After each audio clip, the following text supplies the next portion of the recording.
studies and religious education. Thank you. Please be seated. Education Cabinet Secretary Ezekiel Machog on Wednesday, December 21st, released the 2021 Kenya Certificate of Primary Education KCPE results. I am today standing before you to make perhaps my most significant address to the nation since His Excellency the President of the Republic of Kenya, Dr. William Samoei Ruto, appointed me Cabinet Secretary for Education nearly 2 months ago. Speaking at Mtihani House, Machog announced that over 1.2 million students sat for the national examinations that commenced on November 18th, with the best student scoring 431 marks.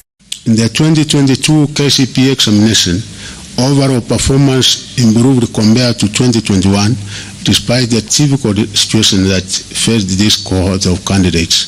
The mark of the highest candidate rose 4 points from 428 in 2021 to 431 in 2022. Machog released the results shortly after presenting them to President William Ruto at State House in Nairobi. In particular, Machog praised Ruto for spearheading the administration of the examinations, which he termed a success.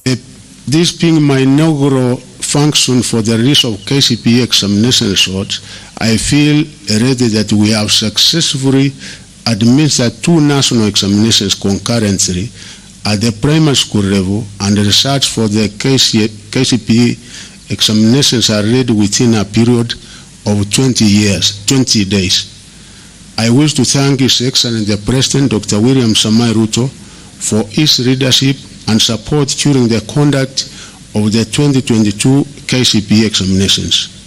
The President led the multi-agency team and the Cabinet Secretaries in monitoring of the administration of kcpe examination, where they visited examination centers and exhibited support for the candidates. English Kiswahili recorded the highest improvement in comparison to the 2021 KCPE results. Overall, we have been impressed that 4 papers recorded an improvement in performance in the year 2022 when compared to 2021. These are English language, Kiswahili Lugha, Kiswahili Insa, and the Kenyan Sign Language. However, 6 papers, English Composition, Kenya Sign Language Composition, Mathematics, Science, Social Studies, and Religious Education, recorded a drop in performance in 2022 compared with 2021. In a departure from tradition, CS Machog did not name the top candidates during the official release of the results. 9,443 students scored above 400 marks. Those who scored between 300 and 399 marks were 307,756 students, while those who scored between 200 to 299 were 699,593 students. Another positive indicator of better performance by the candidates was in the mean average performance. The data analysis shows that more than half of all the candidates who sat the examination, that is 619,583, or 50.22%, scored between 200 and 299 marks, as compared with 578,106, or 47.17%, who scored between the same marks in 2021. On his part, NEC Chief Executive Officer David Njengere noted that the examination ran smoothly, noting that no major malpractice was reported during the examinations period. NEC remains committed to delivering credible examinations and to uphold integrity in the certification process. I call upon all candidates, parents, stakeholders, and the general public to exercise patriotism by desisting from attempts to cheat in examinations. The Kenya National Examinations Council NEC announced that the results of grade 6 national exams will be released on January 16th, 2023. Speaking at the same event, NEC CEO declared that pupils will receive results of the Kenya Primary School Education Assessment (kcpe) exam on their school portal.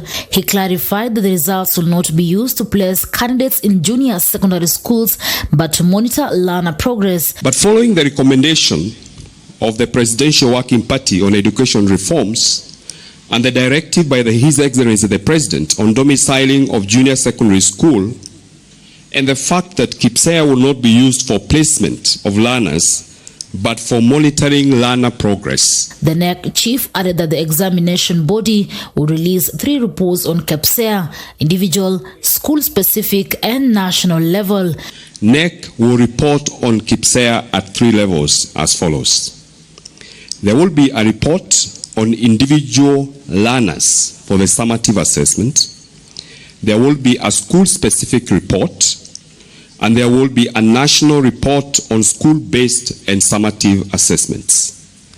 The national report will provide feedback to education stakeholders on areas that require intervention. The report will indicate the proportion of learners at each of the performance levels per subject, where perhaps we need to do some interventions. Njengere maintained that the national report will be shared with the Kenya Institute of Curriculum Development (KICD). The report will be very useful to the Kenya Institute of Curriculum Development, the Teacher Service Commission, and the Ministry of Education as we continue with the rollout of CBC. In addition, the Teacher Service Commission (TSC) and officers in the Ministry of Education will get a copy of the same to provide guidelines on the adjustments to the competency-based curriculum (CBC). The NEC CEO maintained that the candidates will be retained in their primary schools for their junior secondary education. There will be a school-specific report whose scope will be limited to the individual schools. So each school will receive a specific report that delineates the areas that learners perhaps are having challenges so that they can continue in the journey of improvement.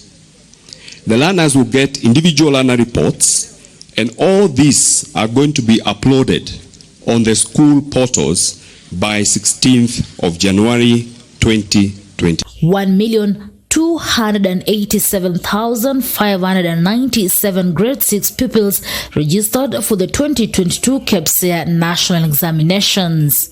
For Masha Prime, Masha Television, I'm Rida Chebet Kering.